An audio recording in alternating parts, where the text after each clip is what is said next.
초등학교 3학년이었던 것 같아요. 초등학교 3학년 처음 가면 여러분들은 초등학교를 다니신 분들도 있을 거예요. 그죠? 그리고 미국에서 다니신 분들도 계시겠지만 제가 초등학교 다닐 때는 국민학교였어요. 그래서 처음에 학교를 가면 선생님들이 그 자리를 배치를 해줍니다.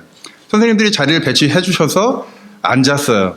제가 초등학교 때 그렇게 큰 키는 아니어가지고 이렇게 자리를 잡고 앉았는데 앉고 제 짝과 저희 뒤에 있는 두 명이서 그 자리를 정해준 그 날부터 저를 놀리기 시작했어요. 괜히 놀리고 목이 길다고 놀리고 안경을 꼈다고 놀리고 이렇게 제가 뭔가 잘못한 것도 없었어요. 왜냐하면 첫날이었거든요. 사실은 학교가 시작한 첫날이기 때문에 제가 그 친구들한테 뭐 잘못했거나 뭐 밑을 보였거나 그런 시간이 여지가 없었어요. 그냥 사사건건 꼬투리를 잡고 놀리기 시작했어요. 그리고 어떤 날에는 머리를 그냥 때리기도 하고 어떤 날에는 그 연필을 예전에는 저희가 이제 깎아서 썼거든요. 연필을 썼어요. 샤프가 아니라 연필로 뭐 등을 찌르기도 하고 뭐 자기가 먹던 음식을 저한테 던지기도 하고 그러면서 이제 저의 마음속에 이제 선생님한테 말해야지 이런 마음이 들었을 때 그 친구들 중에 한 명이 선생님한테 말하면 넌 진짜 더 심하게 할 거야. 이렇게 얘기를 하더라고요. 그런 기억이 났어요. 그때 정말 학교 가기 싫었던 것 같습니다. 그리고 좀 시간이 지나서 중학교 2학년 때 발렌타인데이가 한 열흘 정도 남았을 때였어요. 근데 제가 그 중학교 2학년 때 제가 처음 좋아했던 여자 아이가 있었어요. 그래서 굉장히 좋아했는데 중학교 1학년 때부터 되게 좋아했죠. 너무 이뻤고 안경도 끼고 정말 저 아이랑 짝꿍을 하는 게 나의 소원이었는데 다행히도 이제 같은 반이 됐어요. 그래서 이제 너무 좋았는데 그 친구가 이제 전화를 하는 거예요. 전화를 했어요. 저희 집에 전화를 해서 이제 통화를 했죠. 세영아, 같은 반이 돼서 너무 기쁘다. 근데 발렌타인데이 때 내가 너한테 선물을 주려고 하는데, 우리 그 발렌타인데이 날, 오전에 매점에 갈 수 있는 그런 시간이 있었어요. 매점에 갈 수 있게, 그 매점 앞에서 선물 교환을 하자. 내가 선물을 줄게. 선물 교환을 하자라는 얘기는 안 했는데, 어쨌든 선물을 준비해서 내가 너한테 선물 줄 테니까 그때 만나자라고 얘기를 했죠. 저는 설레인 마음에 그때 그 모닝글로리라고 여러분들 아시는지 모르겠지만, 저희 때는 그 문구점이에요. 이게 모닝글로리라고. 막 노트 팔고, 이렇게 볼펜 팔고, 샤프 팔고, 그런 게 그런 게 영등포 1호점이 생겼어요. 그래서 이제 버스를 타고 영등포에 가서 핑크빛 나는 책상에다 놓을 수 있는 그런 시계였던 것 같아요. 그걸 사서 포장을 하고, 그리고 발렌타인데이 날, 두근거리는 마음으로 가져가서 약속된 시간에 그 여자아이를 기다렸어요. 근데 이제 기다리는데, 그 아이가 오지 않는 거예요. 오지 않아서, 왜 안 오지? 두리번 거리고 있는데, 저희 클래스룸이 저희가 3층에 있었어요. 근데 3층에서 애들이 웃는 소리가 이렇게 들리는 거예요. 3층에 이렇게 올려다 봤더니, 웃는 소리가 들려서 올려다 봤더니, 그 여자애랑 그 여자 친구들이랑 제 반 아이들이랑 옆반 아이들이랑 싹 다 나와서, 저를 보면서 웃고 있는 거예요. 그냥 장난 전화였어요. 그냥 장난 전화였는데, 왜냐면 저는 좋아하는 아이였으니까, 제가 너무 심각하게 받아들인 거죠. 제가 두 가지 일을 나눴지만, 이런 일들이 사실은 많이 있었습니다. 이런 일들을 겪으면서 저의 마음이 좀 단단해지기 시작했던 것 같아요. 다른 사람에게 다가가는 것이 어려워지고, 다른 사람들과 마음을 편하게 나누는 것이 너무 힘들어졌습니다. 그럼에도 불구하고 아직 나이가 어리니까 마음을 나눌 수 있는 사람들을 계속 찾았던 것 같아요. 주변에 있는 친구들, 그리고 선생님들, 그리고 선배들에게 마음을 계속 열었고, 근데 열 때마다 느꼈던 것은 그 제 열었던 그 마음을 그 사람들이 받아두지 못한다는 생각을 하게 되는 거예요. 어떤 분들은 제가 저의 비밀을 얘기를 했는데 그 얘기를 다른 사람에게 나누기도 하고, 어떤 사람은 그런 얘기를 나누는데 별 대수롭지 않게 듣기도 하고요. 번번이 실망했던 기억이 납니다. 오늘 이 혈루병에 걸려있는 그 여자도 마찬가지였다고 생각을 합니다. 혈루병은 여러분들 잘 아시겠지만 모르시는 분들은 이게 혈루병은 여러분들 여자분이라면 한 달에 한 번씩 그 매직 데이가 있잖아요. 그죠? 이 매직 데이가 에브리데이 일어난다고 생각하시면 돼요. 계속해서 피가 흐르는 병이에요. 숨길 수 있어요. 숨길 수 있지만 그렇지만 또 숨길 수 없는 병이기도 합니다. 왜냐하면 그 피가 계속 흐르기 때문에 피가 흐르면 어떤 것이 일어나냐면 그 옷이 젖죠. 옷이 젖기도 하고 그때는 그렇게 과학이 발달되지 않고 저희가 지금 쓰는 그런 것들이 없었기 때문에 옷에 묻기도 하고요. 물가에 못 나가고요. 우선적으로 사람들 옆에 있게 되면 냄새가 많이 나죠. 그런데 이 여인은 저 같으면 이렇게 못했을 것 같은데 이 여인은 굉장히 용기 있던 여인이었던 것 같아요. 자기가 병에 있었던 것을 숨기지 않아요. 숨기지 않고 이 병을 고치려고 수많은 의사들을 찾아갑니다. 고칠 수 있는 방법들을 찾아가요. 최선을 다하죠. 굉장히 용기 있는 것 같아요. 그리고 자기가 가지고 있는 것들을 모두 투자합니다. 자기의 관계를 이용해서 자기의 가족들 그리고 자기가 번 돈을 이용해서 그런 용한 의사들을 만났겠죠.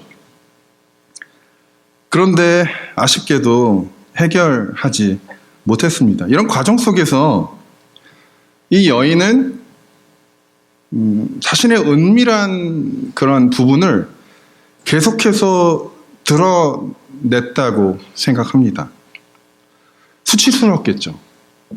굉장히 수치스러웠었고 굉장히 가리고 싶었던. 그렇지만 이 병을 고칠 수만 있다면 이 병을 고치고 나도 다른 사람들과 같이 뛰어놀 수 있게, 나도 다른 사람들과 같이 사랑하는 사람을 만나고 사람들을 만났을 때 이거 무슨 냄새지? 이런 게 아니라 내 얘기를 자연스럽게 할 수 있는 그런 삶을 가지고 싶었겠죠. 12년 동안 이런 일이 계속됐어요. 한 번, 두 번이 아니라 12년이라는 시간이 지났습니다. 어땠을까요? 많이 지쳐 있었겠죠. 많이 낭망하였겠죠. 다른 사람들은 아는 사람들은 이 여자를 어떻게 봤을까요? 레위기 15장 25절에 보면요. 이 몸에서 피가 나오는 것을 부정하다고 이야기를 합니다. 이스라엘 백성들은 다 알고 있었어요. 레위기에 부정한 것들에 대한 것들이 나와 있죠. 부정한 여인이라는 낙인이 찍혔을 것 같습니다. 그리고 이런 부정한 사람들은 그 공동체에서 그 마을에서 같이 살 수 없어요.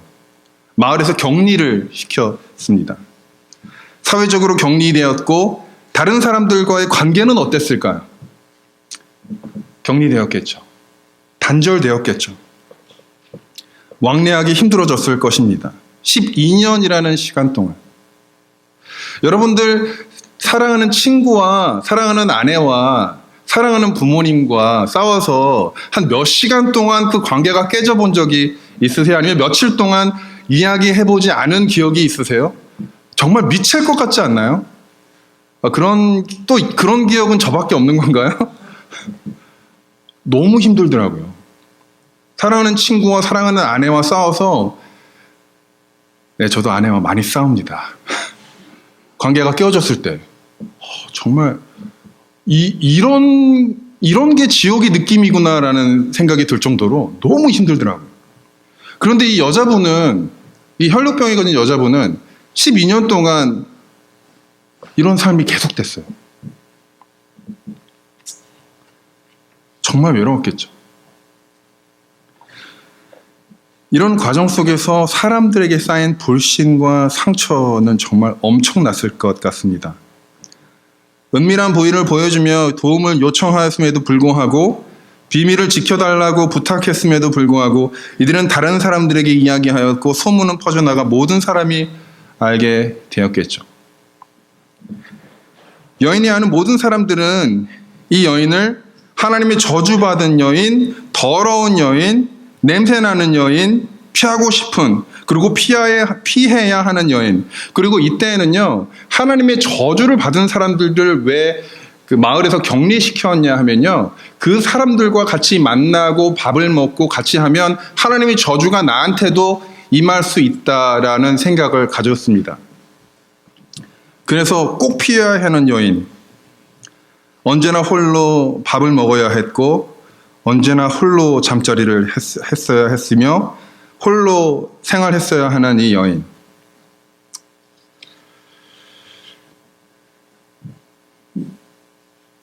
여러분은 어떤 상처를 가지고 살아가시나요? 여러분들 너무 멋집니다. 여러분들 너무 잘생기셨고 여러분들 너무 이쁘십니다. 그리고 제가 요즘에 아이들을 놀리며 하는 말이 있습니다. 제가 아이들한테 아빠 너무 핸섬하지 않니? 그러니까 별 반응이 없어가지고 아빠 너무 섹시하지 않니? 그랬더니 애들이 막 깜짝 놀라면서 그런 말은 쓰면 안 된다고. 네, 여러분들 혼자 있을 때 거울을 보시고 그런 얘기 하시면 돼요. 다른 남들한테 얘기하지 마시고 나는 섹시하다. 어르신분들 죄송합니다. 그런 얘기 안 하셔도 됩니다. 여러분들의 자신감을 낮추기 위해서가 아니라 여러분들이 사는 삶을 조금 더 힘들게 만들기 위해서가 아니라 여러분들이 가리고 사는 것들이 있어요. 여러분들이 은밀하게 여러분들이 다른 사람과 나누지 않는 그런 여러분들만의 상처나 여러분들만이 가지고 있는 그 아픔이나 그런 것들이 무엇이냐고 제가 물어보시는 것이고 그런 것들을 하나님이 지금 질문하시는 거라고 생각을 합니다. 내가 너를 사랑하는 것과는 다른 질문이죠. 하나님이 당신을 사랑하시고 하나님이 여러분들을 너무나 아끼시기에 여러분들 안에 있는 여러분들을 힘들게 하는 여러분들만 알고 있는 것이 무엇인지 물어보시는 것입니다. 너무나 즐겁고 너무나 행복한 날에도 이것만 건드려지면 여러분들이 주눅이 들고 한없이 작아지게 만드는 건 무엇입니까? 이렇게 12년이 지났어요. 이렇게 12년이 지나면 사람이 어떤 생각이 들까요? 그냥 다 이런 거지. 사람들 다 살아가면서 이 정도 아픈 것들은 다 가지고 살아가는 거지. 라는 생각을 했을 수도 있고요. 12년이 지났는데 최선을 다했는데 고쳐지지 않으니까 그냥 이렇게 살다 어떻게 생을 마감하는 게 좋겠다라는 생각을 했을 수도 있을 것 같아요. 그런데 이렇게 살아가다가 굉장히 이상한 소식을 듣는 거예요. 예, 마태복음 14장 34절부터 36절을 읽어보시면요. 예수님이 이 게네사렛 지방을 돌아다니시면서 사람들을 막 이렇게 치유하시는 장면이 나와요. 근데 그 치유하는 장면에서 어떤 이야기가 나오냐면 그 사람들이 그 병든 사람들이 예수님의 옷깃만 이렇게 스쳤는데도 그들의 병이 나았다는 이야기가 적혀 있습니다. 그런 얘기를 사람들이 하는 거죠. 야, 나도 아팠었는데, 나는 죽을 병에 걸렸었는데, 나는 몸이 다 막 문드러져 있었는데 예수님을 만났는데 내 병이 나았어. 멀쩡한 사람들이 와서 그런 얘기를 막 하는 것이에요. 그럼 나도? 저 사람들도 나왔는데, 그럼 나도 한번 만나기는 조금 그렇지만, 그래서 나도 예수님의 목깃을 한번 스쳐볼까? 라는 생각을 가지는 거죠. 사실은 마태복음 9장 20절부터 22절까지 이 혈루병 이 여인의 이야기가 나옵니다. 이 마태복음에도. 거기서는 이런 말을 집어넣었어요. If I only touch his garment, I will be made well. 내가 예수님의 옷깃만 스치더라도 내가 내 병이 고쳐질 거야라는 마음이 이 여자, 이 혈류병 가진 여인에게 있었다는 것을 알 수 있습니다. 희망이 생기는 거죠. 소망이 생기는 거죠. 이 소망을 가지고 예수님의 무리를 따라갑니다. 이 무리를 막 비집고 들어가는 거죠. 근데 비집고 들어가지 않았겠죠.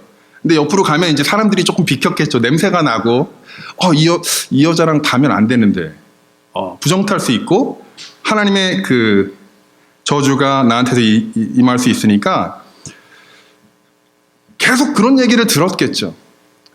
더러워. 냄새. 왜 여기 계시는 거예요? 이렇게 밀리다가 예수님과 옷깃이 스쳤어요. 이 성경에는 예수님의 옷깃을 잡았다고 이야기하지만 사실은 이게 예수님의 옷깃을, 여러분 생각해 보세요. 예수님이 지금 야이로 회당장의 딸을 고치려고 걸어가고 있었어요. 근데 예수님이 뒷짐을 지고 하고 이렇게 걸어가는 거 아니잖아요. 그죠? 굉장히 빠른 속도로 걸어가지 않으셨다면 굉장히 조금은 빨리 걸어가셨을 거라고 생각을 합니다. 그리고 그 주변에는, 예수님 주변에는 예수님 혼자 걸어간 것이 아니라 많은 군중들이 있었어요. 제자들이 있었고요. 그 사람들을 따라가는 군중들이 있었어요. 그래서 예수님이 쓰셨을 때 베드로가 뭐라고 얘기하면, 사람들이 이렇게, 지금 예수님 딱 쓰셨는데 근데 뒤에서 안 보이잖아요. 그죠? 쓴 것이. 그러니까 앞에 예수님이 쓰셨고 사람이 섰는데 뒤에는 사람들이 안 보이니까 계속 밀리는 거예요, 이게.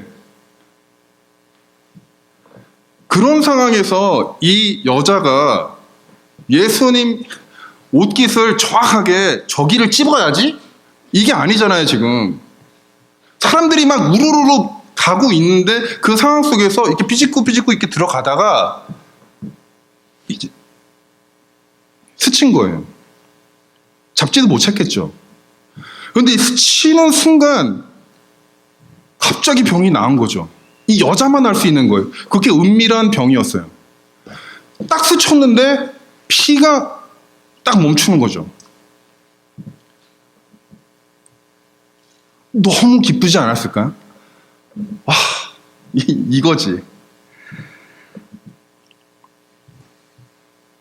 대학교 다닐 때였어요. 대학교 군대 갔다 와서 대학교를 다닐 때였는데 복학생으로서 이제 노스이스턴에 다시 와서 공부를 열심히 하던 그 주말이었어요.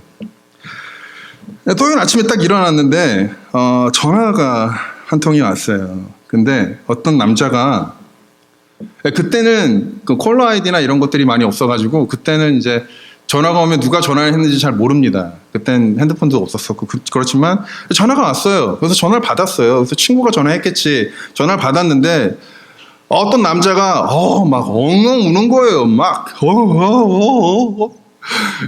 미친놈이 나한테 이게 지금 누구야? 전화를 막 끊었죠.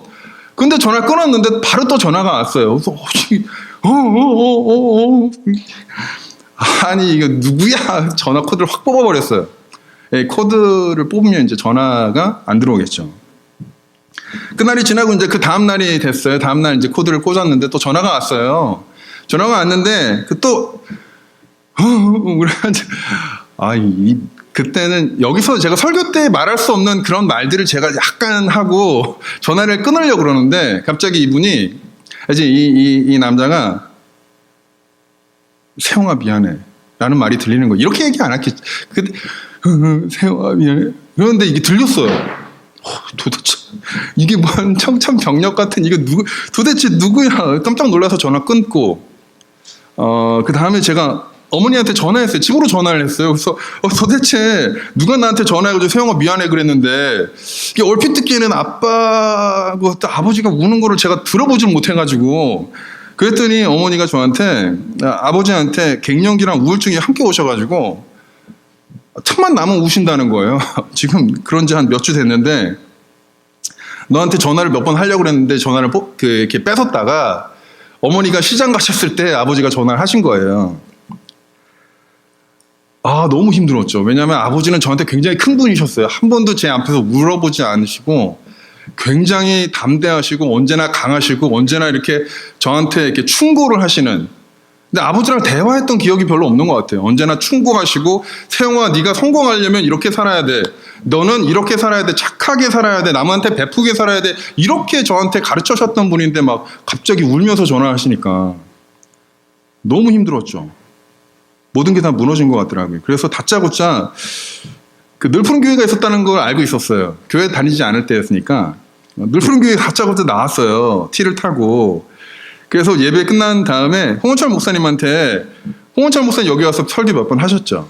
근데 홍원철 목사님 그때 담임하고 계셨을 텐데, 아버지 병이 있는데 무슨 병인지는 제가 목사님한테 얘기를 못 하겠고, 아버지 병이 낫게 해달라고 기도를 좀 해달라고, 안수 기도를 좀 해달라고 부탁을 드렸어요. 그 기도를 받고, 저도 기도했겠죠. 기도를 받고 한 일주일 지났는데 어머니한테 전화가 왔어요. 한국에서. 기적같이 나왔다고. 그리고 아버지랑도 통화했어요. 자기가 울고 전화한 걸 기억을 못 하시더라고요. 저만 이상한 아들 돼가지고 내가 언제 너한테 울면서 전화했냐고. 아니, 아버지 지금 한두 번이 아닌데 기억을 못 하셔가지고. 어쨌든 여기서 이제 질문 하나 드릴게요. 그런 기적 같은 일이 저한테 있었잖아요. 홍원철 목사님한테 기도를 받고 하나님의 기적이 저한테 저의 삶에 일어났잖아요. 그죠? 제가 그 다음 주에 늘푸른 교회 다시 왔을까요? 너무 어비어스한 거예요, 이게? 네. 아니, 그러면 제가 교회에 계속 다니고 싶었을까요? 하나님을 예배하고 하나님이 이렇게 기적을 베풀어 주셨으니까. 여러분 어떻게 했어요? 당연히 교회 나와야 되는 거 아니에요? 아니에요? 여러분들은 제 설교를 너무 잘 알고 계셔가지고 여기서 그냥 끝내야 될 것 같아요. 다니기 싫었죠. 교회가 사람들이 너무 착하고 너무 웃고 너무 이렇게 막 이쁘고 너무 막 이렇게 아름다워서 저한테는 좀 안 맞는 곳이라고 생각했어요. 저는 굉장히 더럽혀져 있었고 굉장히 저는 못됐어요, 애가. 못되고 막 살았고 공부도 잘 못하고 막 이랬는데 여기 오니까 막 집사님들이랑 막 자매들이랑 형제들이 막 너무 좋은 거예요. 인사도 막 안녕하세요.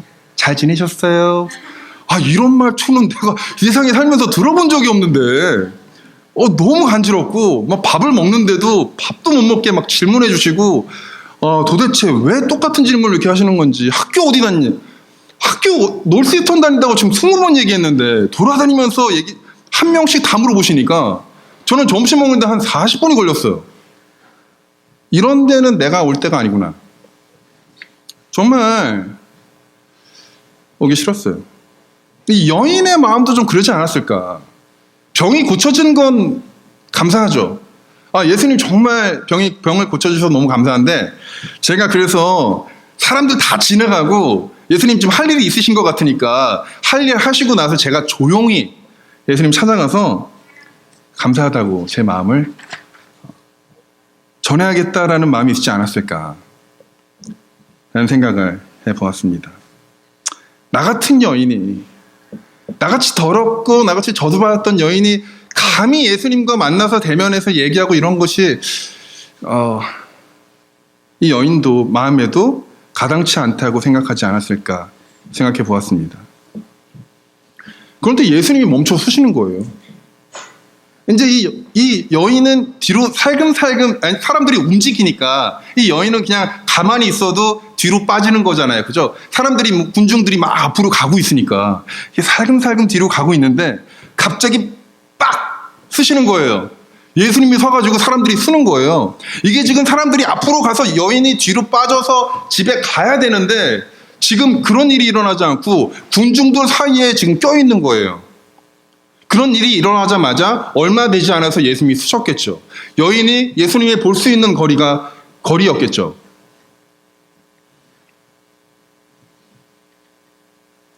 예수님이 자신을 찾는 거예요. 내 몸에서 뭐가 내 능력이 나갔는데 이 여인을 부르시는 거예요. 여인아. 생각해 보세요, 여러분. 이게 왜 중요하냐면 12년 동안 이 여인을 찾는 사람이 물론 있었겠죠. 부모님, 형제가 있었다면 형제, 친척 정도는 있었겠죠. 그렇지만 이 여인을 정말 보고 싶어서 불렀던 사람이 있었을까요? 그 외에? 없었겠죠. 근데 예수님이 찾는 거예요. 예수님이 부르시는 거죠. 너무 생소한 거죠. 누가 자기 자신을 이렇게 부른다는 것 자체가.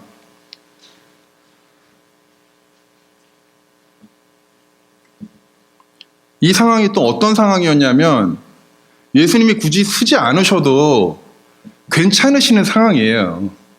왜냐하면 예수님은 지금 야이로 회당장의 딸을 고치러 가시는 중이셨어요. 그래서 쓰지 않으셔도 예수님도, 여인도 그랬지만 예수님도 야이로 회당장 땅을, 죄송해요. 이게 발음이 제가 준비할 때도 발음이 잘 안 되더라고요.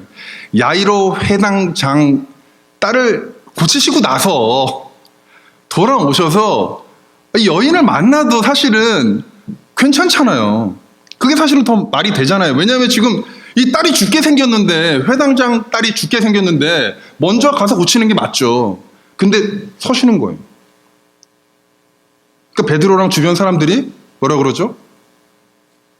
군중들이 이렇게 많이 밀고 들어오는데요 라는 말은, 예수님 지금 뭐 하시는 거예요? 지금 빨리 가서 저 회당장의 딸을 고치셔야 되는 거 아니에요. 하시는 일이 있잖아요. 하셔야 되는 일이 있잖아요. 빨리 발걸음을 옮기시라고 닥달하시는 거예요. 그래서 나중에 여인을 찾아도 된다고. 근데 예수님은 아랑곳하지 않고 서서 여인을 부르시는 거죠. 또 다른 질문. 예수님이 그냥 서셨잖아요. 그죠? 근데 예수님은 왜 여인에게 다가가지 않았을까요? 예수님이 그냥 앞에 보이는데, 예를 들어서 이런 거죠. 자매님, 오늘 찬양하신 자매님 누구시죠? 네, 맞죠. 제가 틀린 줄 알고 지금 그 복장이랑 지금 복장이랑 조금 달라져서, 제가 자매님 이렇게 얼굴 보이잖아요. 근데 여기서 제가 자매님한테 계속 자매님을 부르는 거예요. 네 가지 어깨. 내가 가서 안녕하세요 자매님, 제 이름은 안세용이라고 합니다. 잘 지내셨어요? 하고 악수를 할 수 있잖아요. 근데 앉아서 꼿꼿하게 앉아서 자매님 이름을 계속 부르는 거죠. 예수님이 그렇게 건방지게 여인을 부르지 않았지만 예수님이 지금 서서 이 여인을 부르는 이유가 뭐였을까요? 굉장히 중요한 건데요. 예수님은 지금 이 여인은 지금 어떤 상태냐면 12년 동안 가족 외의 사람이 자신을 원해서 불렀던 적도 없었고, 그 병이 고쳐졌지만 다른 사람들에게는 아직까지도 불결한 여인, 그 병든 여인으로 알려져 있던 사람이었고, 그리고 다른 사람들 앞에 나서 본 적도 없는 여인이었어요. 그 여인이 자기 마음을 추스리고 나올 수 있도록 배려를 해주시는 거죠. 적응이 안 될 걸 아신 거죠. 그 여인의 타이밍에 맞춰주시는 거예요. 그 여인이 아프고 힘들고 어려웠는데 예수님이 갑자기 다가가시면 얼마나 놀랐을까요? 그러면 여인은, 제가 예수님이 이 여인에게 달려가거나 걸어가거나 다가갔으면 이 여인은 10중 8구 도망갔을 것 같아요. 그런데 예수님이 그렇게 하지 않으셨어요. 그 자리에서 여인을 기다리고 계십니다.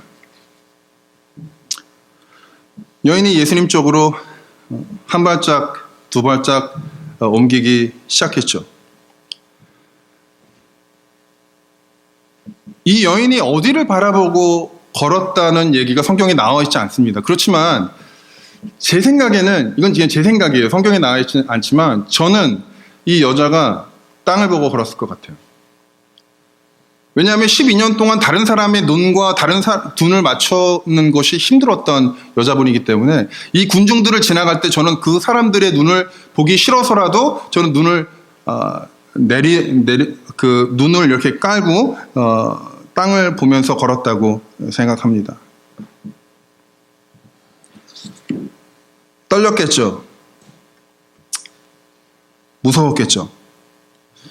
사람들의 눈길을 피하는 것이 일상이었는데 이제 사람들이 지금 이 여인을 다 쳐다보는 거예요. 이 여인이 걸어가고 있는데 그 군중들과 예수님뿐만이 아니라 지금 사람들이 다 쳐다보는 거예요. 그 마음 너무 두려웠겠죠. 그리고 예수님 앞에 섰겠죠. 왜냐하면 아까 옷깃을 스쳤을 때 예수님의 옷을 봤기 때문에 예수님의 발과 그 옷을 봤겠죠. 그리고 그 예수님 앞에 내가 와 있구나. 그래서 눈을 들었겠죠. 제가 요즘에 그 조금 구독하는 유튜브랑 그런 게 있는데 A채널에서 하는 아이 컨택이라는 프로가 있어요.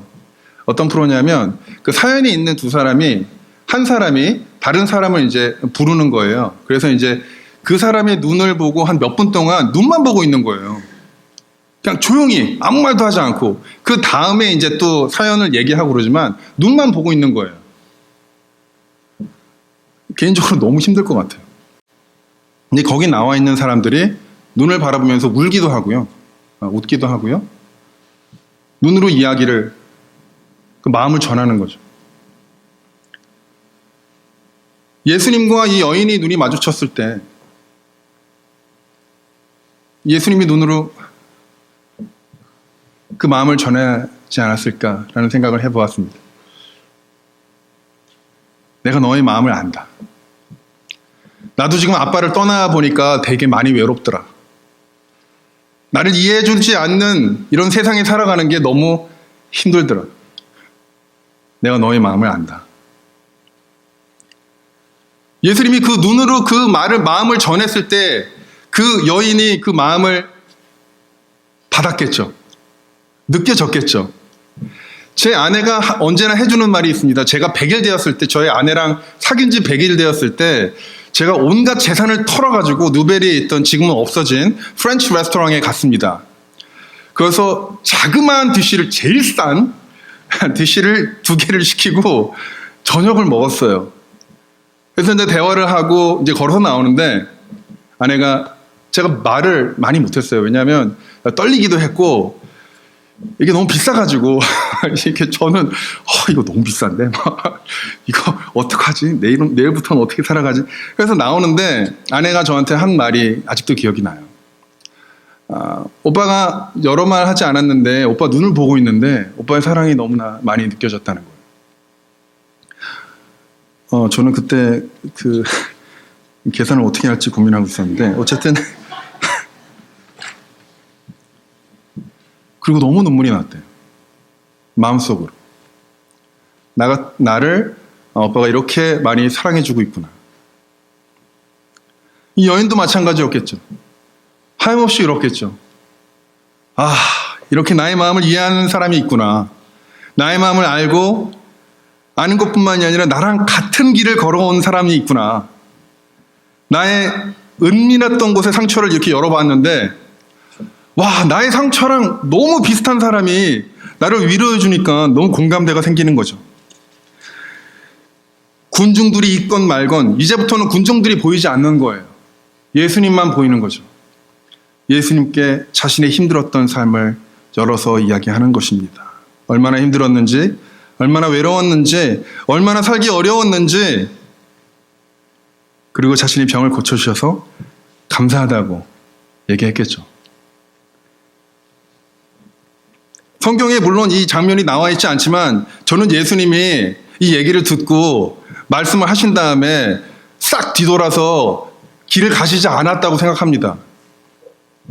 저는 예수님이 여인이 이렇게 이야기하였을 때 이 여인을 안아줬다고 생각해요. 이 여인이 눈물을 흘리며 이런 이야기를 하였을 때 예수님은 먼 발치에서 이 얘기를 듣고 있는 것이 아니라 이 여인에게 이제 한 발자국 다가가서 이 여인을 안아줬다고 생각합니다. 같이 울었을 거라고 생각합니다. 내 딸아 많이 힘들었지, 많이 외로웠지, 내가 안다. 수고했어. 그리고 이렇게 나를 찾아와 줘서 너무 고마워. 기다리고 있었어. 이렇게 용기를 내서 삶을 살아줘서 고맙고 사랑한다, 내 딸아. 이제는 남들이 그리고 내 자신이 만든 이름이 아니라 내 딸로서 이 세상을 살아가렴. 내가 너와 함께 할 테니까, 내가 너를 붙들고 살아갈 테니까, 내가 너를 보호할 테니까 이제는 당당하게 이 세상을 살아가렴. 이 여인에게 개인적인 그런 병이, 은밀한 병도 있었지만 이 여인에게 남겨준 숙제는요, 이제는 병을 고쳐진 다음에 세상으로 다시 돌아갔어야 됐어요. 사회로 돌아갔어야 됐어요. 근데 생각해 보세요. 만약에 예수님이 이 시간에 많은 군중들 앞에서 이 여자의 그런 상황이나 이런 것들을 설명해 주지 않으면 이 여인이 사회로 돌아가서 자신에게 일어났던 얘기를 계속 했어야 됐어요.